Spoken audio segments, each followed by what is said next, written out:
Hello everyone, it's me Clayton. I just finished watching episodes 10, 11, and 12 of The Legend of Vox Machina Season 2.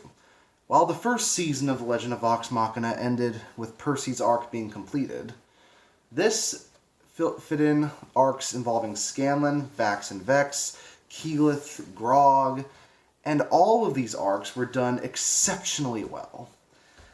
They're all brought together when it comes to a final showdown with a member of the Chroma Conclave that feels like a boss battle right out of Dragon's Dogma. But let's get to the story, shall we? First, Grog has to take down Kevdak in a brutal battle where his friends come in to help, and we get a kick-ass song from Scanlan in the process. And then after that, we find that our heroes have to take down Umbrasyl before he gets the vestiges that our heroes have spent the entire season getting. Especially considering that Umbrasyl has a vestige of his own. Or at least, he plans to make use of the ones that our heroes have. And ultimately, we also find out that Thordak isn't collecting gold just to satisfy his own greed, but it's also for another purpose. And the dragons won't stop coming. In fact, there's an entire army of them set up for Season 3. Which I'm definitely believing the show is going to get a Season 3, considering how well it's been doing. And I'm happy with that, because this series is able to get its humor down while also being a badass Dungeons & Dragons series.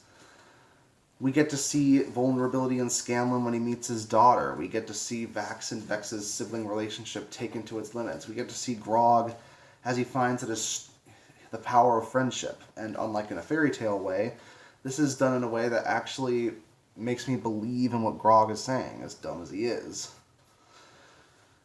It's just a really fun way to go through all these characters' journeys as they all fight Umbrasyl together in what feels like the most epic dragon battle put to screen that I've seen in a while. And I'm including most of the dragon battles of stuff like Final Fantasy.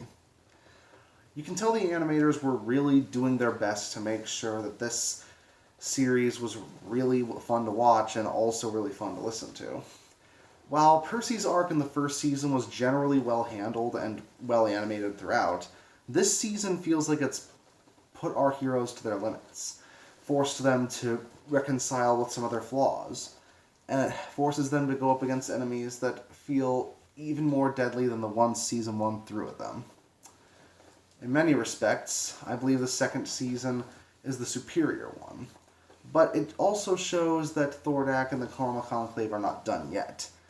It'll probably take a third, perhaps even a fourth season to deal with the dragons as a whole. And if they're going to be the main antagonists of the entire series at this point, I say go ahead, because along with them being spectacularly voiced, they're also generally very intimidating. Especially Thordak himself. That's just what happens when you get Lance Reddick to voice him.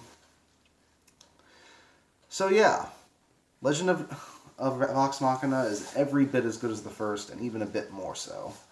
Everything from the animation, to the voice acting, to the storytelling, to the music is an upgrade on the first season, and I really do hope that Critical Role continues making shows like this, because it reminds me of what a fun game of Dungeons & Dragons can do when it comes to igniting your imagination and storytelling possibilities.